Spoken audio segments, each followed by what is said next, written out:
Humana na itong disgrasya kagahapon sa Barangay Binugaw, Turil District, Davao City nga gikamatay sa upat ka tawo laing mangilngi nga disgrasya na sa panghitabo sa Diversion Road. Sa iruntang detalya pinaagi ni Argil Relator Live. Argil. Tek, kung kagahapon, upat ka mga tao ang patay sa disgrasya, karong udto lang. Laing upat ka mga tao ang dead on the spot, human madisgrasya sab ang ilang gisakyang truck dinhi sa Diversion Road.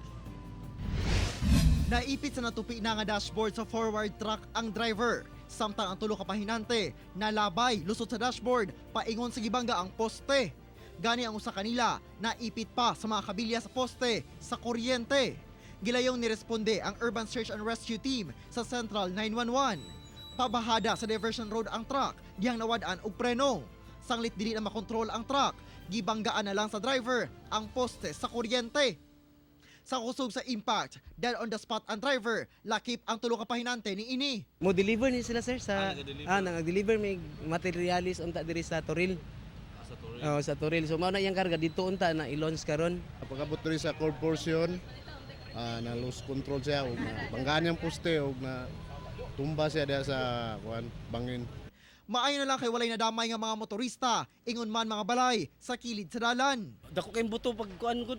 Tingala lang ko abi na ko ang sakyanan na ni adto bus na lahi di ang karga ra di. Gipasalig sa employer nga tabangan ang mga nabiyang pamilya sa pagpahiluna sa patayng lawas sa mga biktima.